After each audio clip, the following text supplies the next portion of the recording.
Once again, the Nissan Micra is a very class-competitive, characterful supermini. This time it's stylish and very good to drive, while setting a high standard with its sense of safety.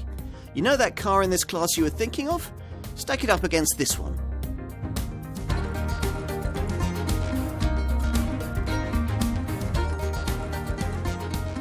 Here's a supermini with a lot to prove, made by a brand with a lot of ground to make up in this segment. Welcome to the 5th generation Nissan Micra. Now, if you're shopping in this sector, you'll probably recognise the name. Indeed, a decade or so back, there was apparently more public awareness of the Micra badge than there was of the Nissan brand itself. When was the last time you saw one, though? Yeah, that's the point. Over 7 million Micras may have been sold worldwide since this model line's original introduction back in 1983, but pretty few of those customers were folk who opted for this particular car's direct predecessor. That Mark IV model almost single-handedly reduced Nissan Supermini sales to around a third of previous levels. The company knows it has only itself to blame for this. In 2010, it transferred Micra production from Sunderland in the UK to plants in India, Thailand, Mexico and Indonesia using low-cost labour. Those factories were given a 4th generation model to assemble with a global remit that was theoretically designed to satisfy everyone, but its cheap, characterless demeanour achieved precisely the opposite result, and sales sank to the bottom of the supermini segment. Belatedly, since then, the Japanese maker has realised what most of us previously already knew, namely that the Micra was at its best when it was built and individualistically designed in Europe. The Mark II and Mark III models proved that. This Mark V version, launched in the spring of 2017, aims to do so again. There have been no half measures taken this time around, with a full-on European design, mostly engineered in the UK and built in the same French Renault plant near Paris that makes that brand's rival Clio model. The Micra shares an evolved version of that car's platform too, but just about everything else here is new, and that's something that you'll have already picked up on from a glance at these avant-garde looks. They usher in a completely fresh driving experience with drive dynamics that are borrowed from larger models in the Nissan lineup. High-tech safety and media technology has been democratised for use here too. Plus, there's a far more pleasingly designed cabin that offers more space, and it can be embellished with some tempting customer options. Sounds promising, doesn't it? Let's put this car to the test.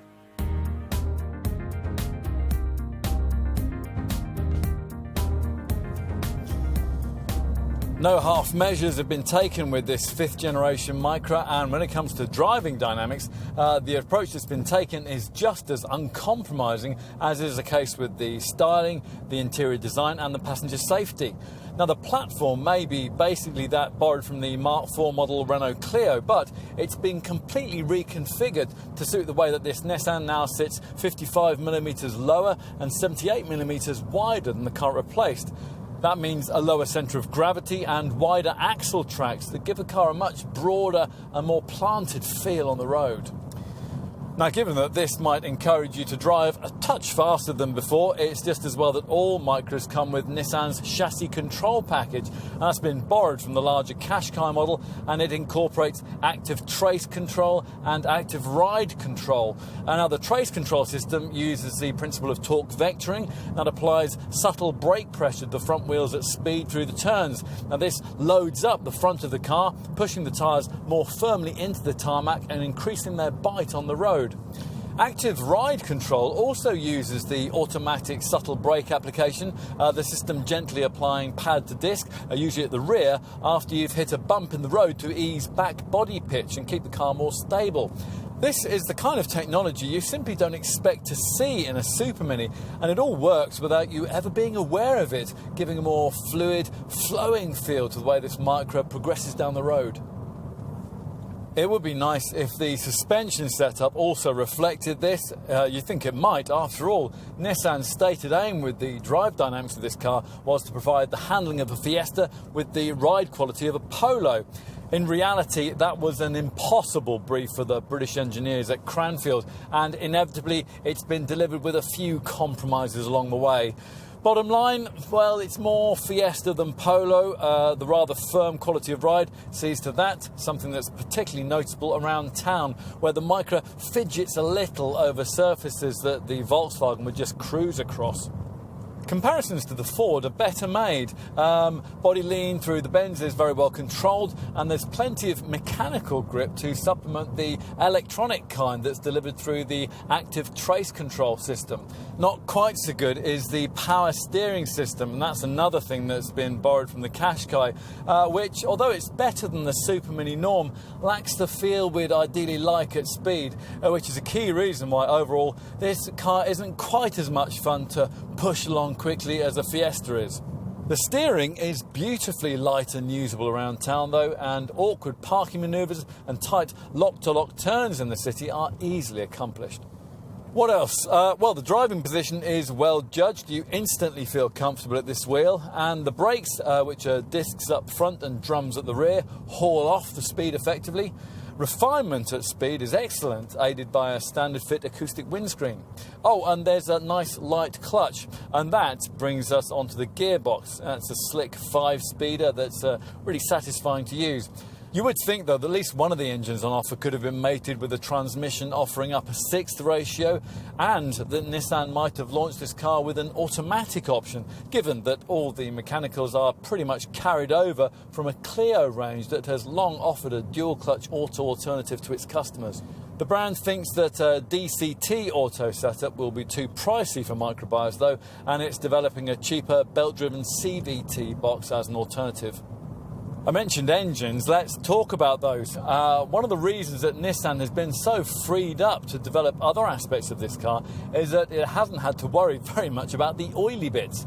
Earlier I mentioned the platform relationship this car shares with the Mark IV Clio. Well, all the basic mechanicals are lifted from that car too.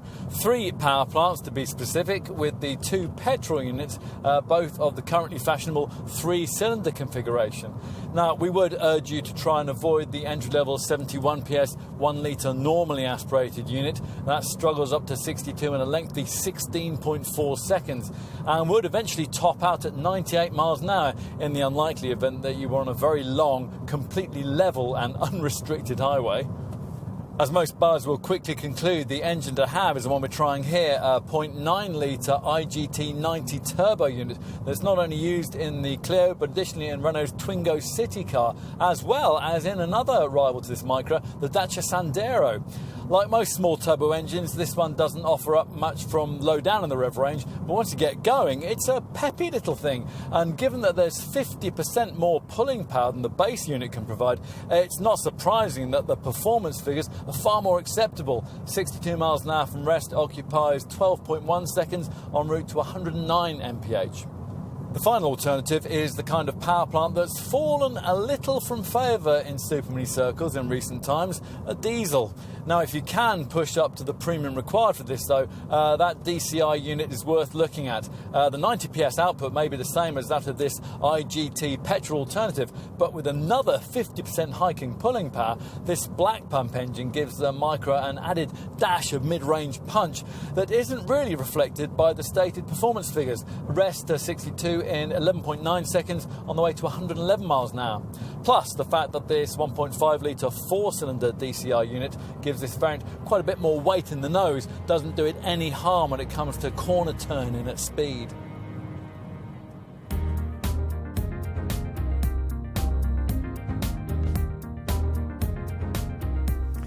If you're used to the conservative design of the old 4th generation Micra, well, you might need to sit down and have a cup of hot sweet tea after looking at this one.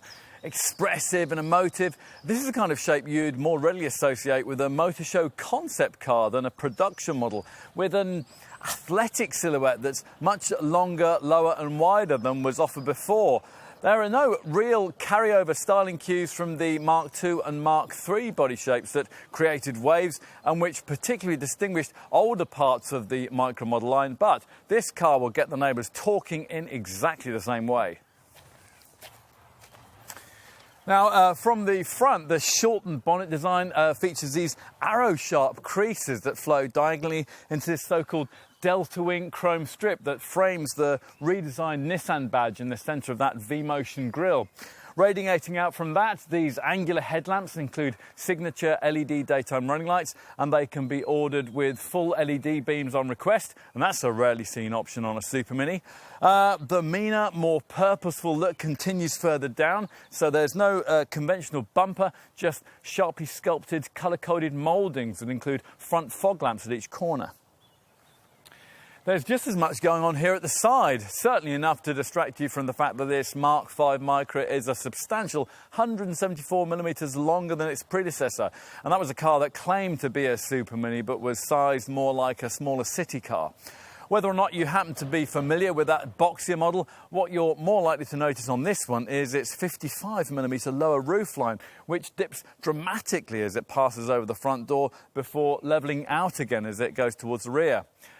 These black B and C pillars create the currently fashionable floating roof effect, while the C pillar also incorporates discrete rear door handles. Equally unusual is this shoulder swage line, which falls sharply below the wing mirror before rising through the front door handle and flowing upwards into the tail lamp cluster. Stylised wheels complete the effect. They vary from 15 inches in size up to the 17-inch rims that we have here. There's more crisp, contemporary detailing here at the back, where a high rear roof spoiler sits above a raked screen and a smart boomerang-shaped taillight clusters. Further down, this sculpted bumper hides the exhaust pipe, and it features this carbon-look centre panel above that middle-mounted lower rear fog light. As usual, of course, what is more important is the stuff you can't see, primarily in this case a developed version of the Renault-Nissan Alliance's V platform that's also used by the 4th generation Renault Clio.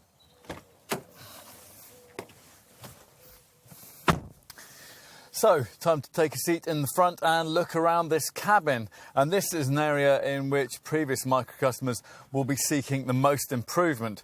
Now, sure enough, things have been much enhanced over what went before. The fascia is based around what Nissan calls a gliding wing dashboard layout, which feels of much higher quality and which can be personalised with colour-coded versions of this centre panel. In addition, a lot of effort has gone into the ergonomics and also into the driver comfort, with this lowered seating position being of particular benefit.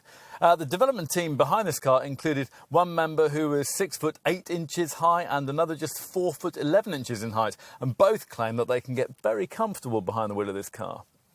The first time you get behind the wheel of this Nissan, you notice the effort that's gone into all this. Everything falls nicely to hand, and the seat offers more support than you usually get in a Super Mini of this sort. Plus, the pedals are perfectly spaced. There's plenty of adjustment for both the wheel and the seat height, and the seat rake can be precisely adjusted by a rotary dial rather than with a cheaper and less accurate pull-up ratchet. Through this D-shaped multifunction steering wheel, the instrument cluster is very much as you'd find on a more expensive Qashqai crossover model. Or at least it is, providing you avoid entry-level spec and you get yourself a variant fitted with the colour advanced drive assist display that sits between the two main dials. And this 5-inch TFT screen can either be set to show everything from navigation to performance data, or it can be used to customise many of the car's electronic systems. Anything this monitor can't tell you will probably be covered off by the 7-inch centre dash infotainment touchscreen that you get, providing you avoid that entry trim level. Buyers of mid-range Accenta models get a straightforward so-called display audio system, which includes access to Apple CarPlay, but rather disappointingly, it doesn't incorporate something rather more basic, a DAB tuner. Now for that, you have to upgrade to the more sophisticated Nissan Connect setup that's fitted to plusher variants like this one. Now that also includes satellite navigation and also access to smartphone-style apps. Functionality, well, that's aided by these handy shortcut keys on either side. Plus, this setup can be fitted out with a reversing camera and also incorporate the optional intelligent around view monitor that we've been trying here. Now, this around view monitor is actually a very useful thing to have because the thick rear pillars and the shallow rear screen can sometimes throw up a few problems when you're reversing. Now, in view of this, Nissan's decision to limit the standard fitment of rear parking sensors to this top Techno trim level is disappointing. At this level in the range, you also get stitched synthetic leather inserts around the front of the cabin to enhance the ambiance, and that's already much improved by the way that build quality from the French factory in Flins seems much better than it was with the old Mark IV Indian assembled car. Probably the extra technology helps to influence the greater perception of quality this time around. And our favourite touch here is the optional Bose personal premium audio system, which comes with 2 speakers actually built into the driver's headrest. The resulting standard of sound is better than anything we previously heard in a Supermini. As for cabin practicalities, well, there aren't many issues in that regard. The 10-litre glove box has been specifically designed to take a 2-litre drinks bottle, while bottles of up to 1.5 litres in size will sit in the front door bins. In addition, there are 2 cup holders between the front seats, and there's storage in the centre console ahead of the gear stick for phones and similarly sized objects, with USB and 12-volt socket charging points close by. Use these and then activate your handset with standard Bluetooth connectivity, and you'll also benefit from a better microphone that's provided for the phone hookup. So let's take a seat in the rear. Now, there are no 3-door variants in the Micra model line, so you'll always find a pair of rear doors accessed by this hidden catch high up here in the C-pillar. Now, they swing open wide enough to make access easy, but they also remain short enough so as not to cause problems when you're in tight parking spaces. And inside, well, that depends on your expectations. Now, because of this swept-back styling, we didn't expect the kind of space back here that might be offered by a boxier-looking rival like, say, a Skoda Fabia or a Honda Jazz. Even so, we had hoped that the lower seating position would compensate to some extent and give rear occupants more headroom than this. If you regularly carry adults in the back, this isn't the car to choose in this class. Fortunately, as Nissan knows perfectly well, most Supermini buyers use these pews primarily for children, and they'll be more than satisfied with what's on offer here. A pair of ISOFIX child seat mountings come as standard, although even on this top model, rear electric windows don't. If you have to transport older folk, they'll be fine on shorter trips, and that's aided by the significantly longer wheelbase of this 5th generation model, which has freed up a bit more space for legs and knees. Shoulder width, well, that's also fine for 2, thanks to the extra 78mm of width that this car enjoys over its predecessor.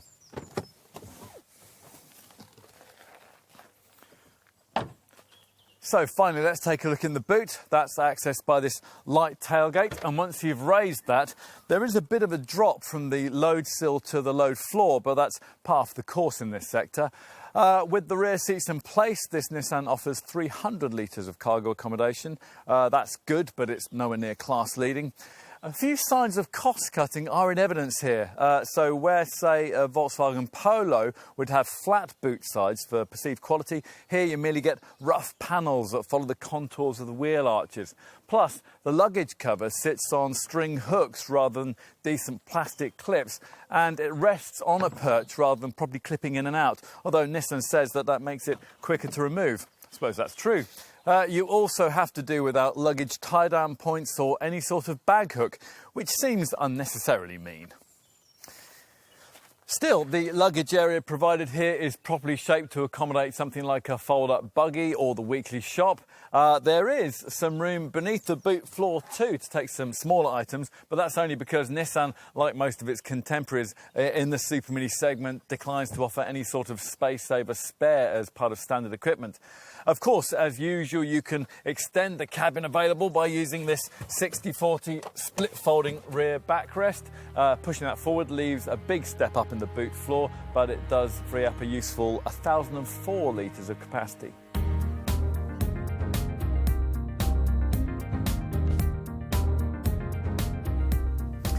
Price is not the only determining factor in Supermini segment success. If it was, then the previous generation version of this car would still have sold in reasonable numbers. Still, Nissan knows that if it's going to achieve its target of making this a top 10 segment contender, then it has to be costed very competitively. Now, the technology included here prevents the Japanese maker from pitching this car at budget brand levels, but a sharp pricing span that will see most models sell in the £12,000 to £16,000 bracket gives dealers plenty to work with. The very plushest variants will take you £2,000 to £3,000 higher than that. And as before, there is only a single 5-door body style on offer, and buyers choose between 3 engines, and they're all paired to 5-speed manual transmission. Now, things kick off with an entry-level 71 PS petrol power plant, but you're not really going to get much of the benefit of Nissan's various dynamic upgrades with that old tech and rather breathless unit. It's well worth then finding the extra £1,000 that's necessary to upgrade to the brand's far more modern 0.9-litre IGT90 turbo petrol engine, which is what we've been trying here. It's more efficient as well as being considerably faster. For a premium of around £1,300 more, the alternative is another 90 PS engine. This one, the familiar Renault 1.5-litre DCI diesel unit. The extra cost for that will only make sense if you cover a higher annual mileage than will be typical in a car of this kind. So much for the pricing. What about the value proposition those figures represent? Well, in considering that, you'll want to know how this Micra has been costed against the models that dominate the supermini segment in this country. And pretty effectively, as it turns out. You'll pay much the same and maybe even a little less for one of these than you'd have to find for a directly comparable Vauxhall Corsa, while an equivalent Ford Fiesta would cost around £1,500 more in petrol form and around £500 more in diesel, guys. To get a comparably priced Volkswagen Polo, you'd have to accept less power, less equipment and older engine technology, so higher running costs. As for the Renault Clio model that shares much of this Nissan's engineering, well, that struggles in value comparisons too.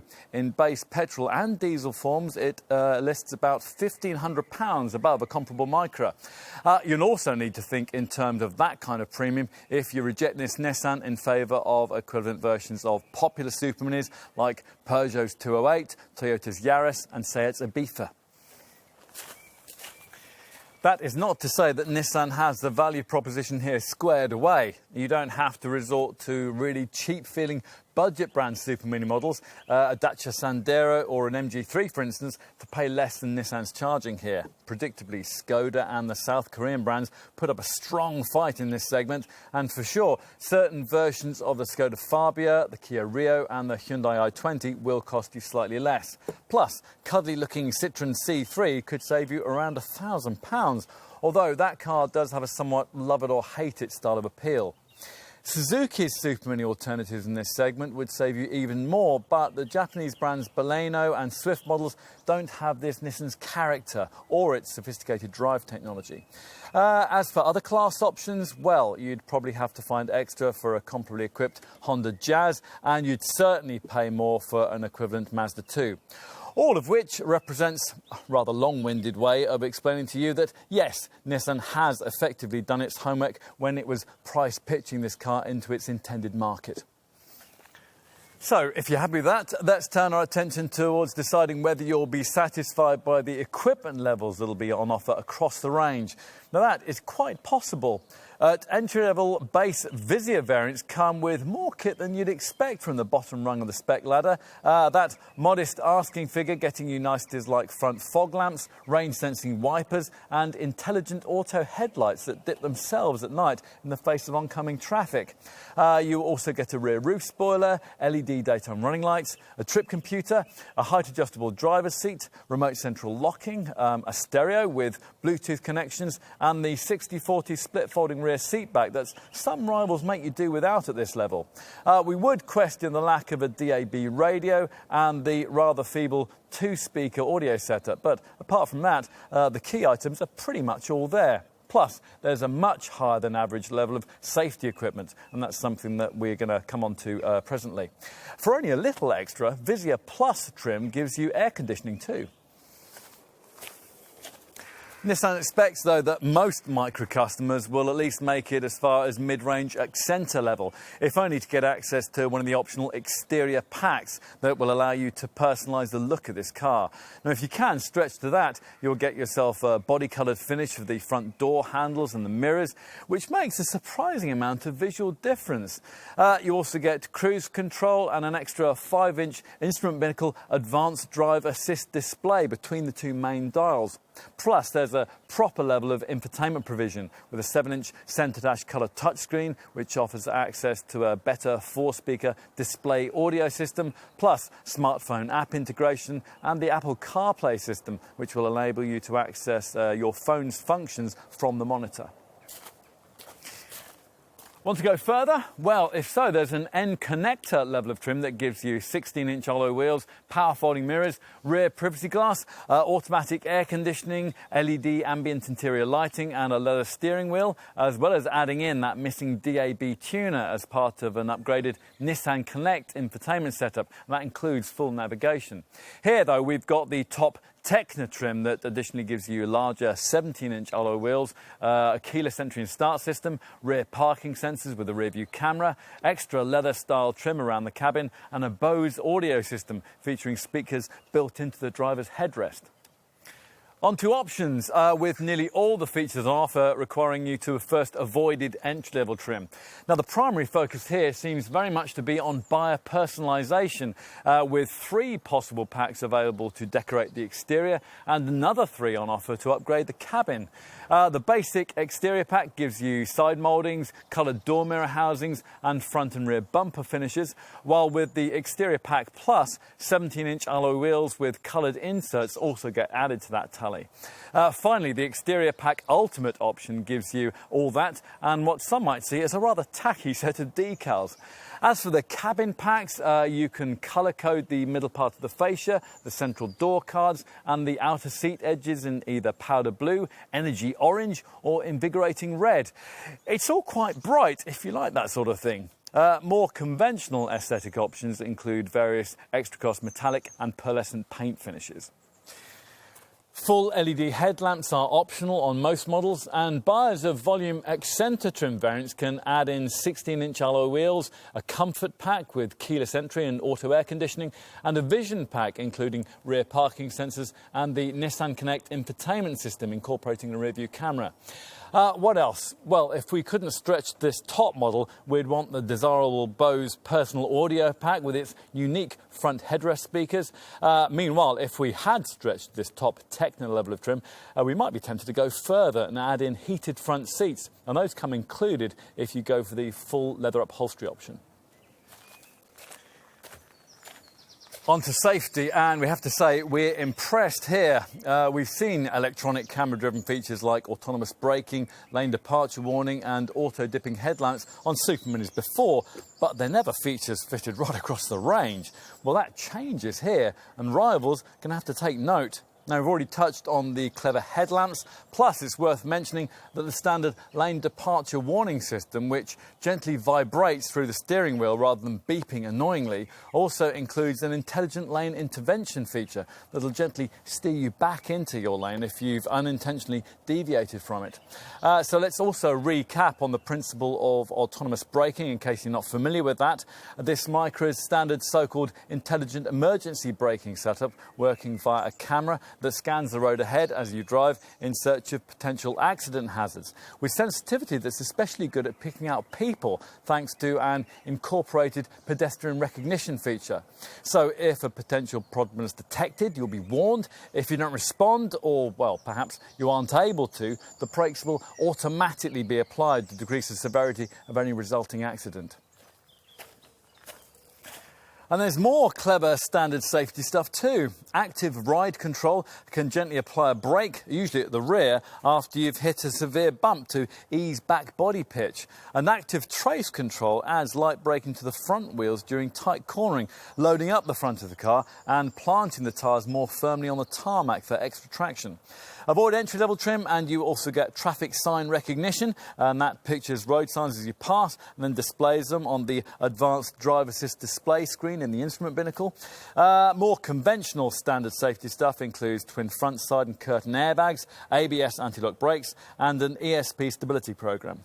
Plus, Micra buyers get Isofix rear child seat mounts, a tyre pressure monitoring system that keeps an eye out for deflating rubber, and a hill start assist feature that prevents the car from rolling backwards as you pull away on inclines. All of that doesn't leave much scope for options, but with the top 2 trim levels you can pay extra for a Vision Plus pack that includes 2 main elements.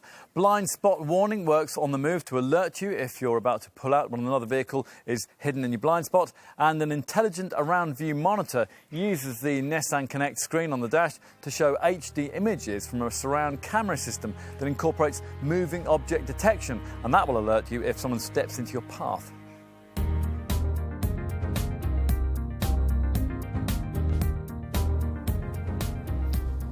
It's got to the point where no self-respecting new generation supermini can show up these days without a downsized 3-cylinder engine. Normally, though, a power plant like that is a premium price choice with more affordable variants in the range driven by the older tech 4-cylinder units that the manufacturers aren't quite so keen to feature in their advertising.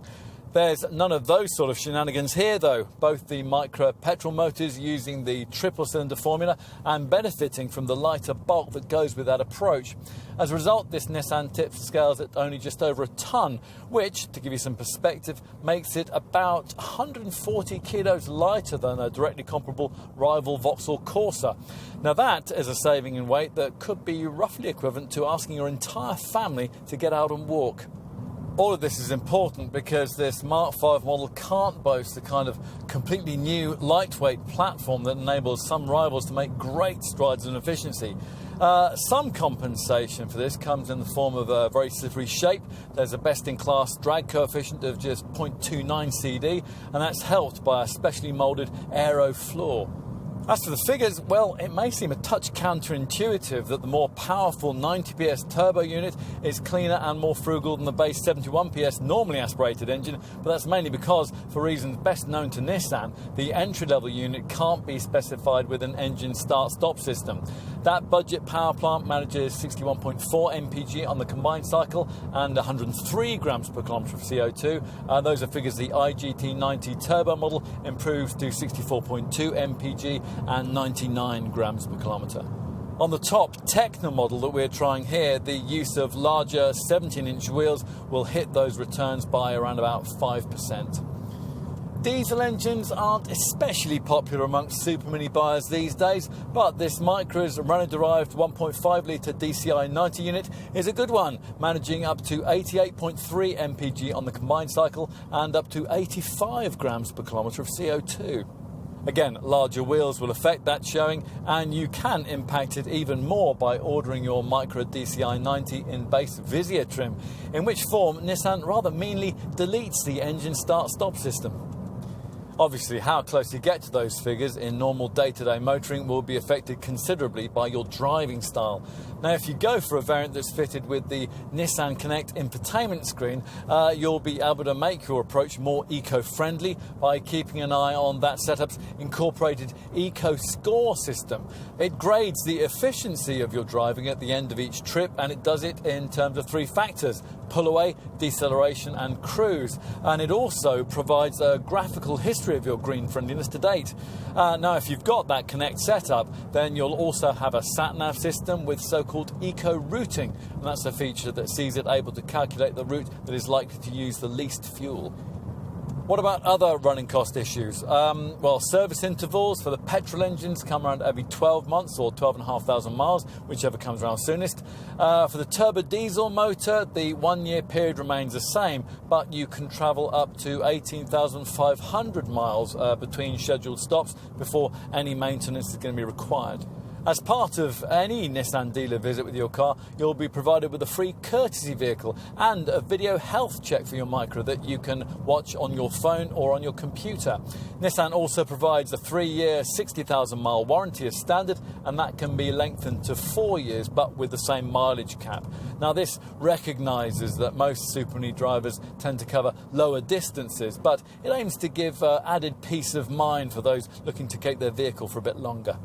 And in case of any problems, there's breakdown assistance with roadside help included with the car's protection package.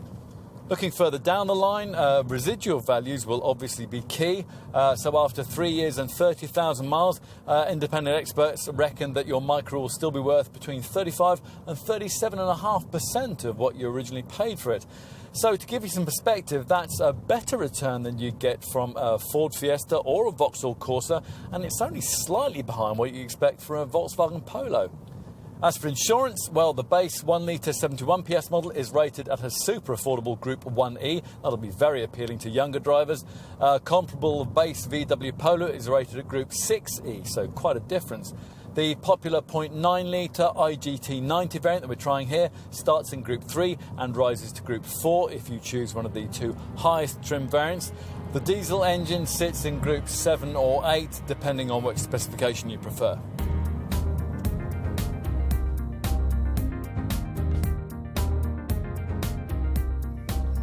We knew this 5th generation Micra would be a huge improvement. It had to be. The previous model was, if anything, a backward step from its predecessor. Perhaps, though, we weren't prepared for just how serious Nissan was going to get in its pursuit of supermini segment success. The sleek styling, well, that might date, but it's certainly enough to make a Fiesta or a Corsa look very dull indeed. The downside to that lies in the necessary compromises entailed in terms of rear seat headroom, but that'll only ever be an issue if you regularly carry adults in the back, and that's something that most supermini buyers hardly ever do. Are there other issues? Remarkably few. The ride is a little firmer than some might like, but clever chassis tech provides ample compensation for that, making this car almost as fun to hustle through a series of bends as a Fiesta is. Now, for you, that might be irrelevant, but it has to be significant that this Micra feels more sure-footed through the turns than most of its rivals. And it is very significant that in terms of across-the-range standard electronic safety kit, it's better equipped than any of them. What that all leaves us with is a car that ought to appeal way beyond the core market that Micra has always previously targeted: cash-strapped parents, driving instructors and motorists of a certain age. In our view, it's everything a thoroughly modern supermini should be: stylish, sophisticated and cheap to run. In short, we urge you to approach this Micra with a fresh perspective. After all, Nissan certainly did.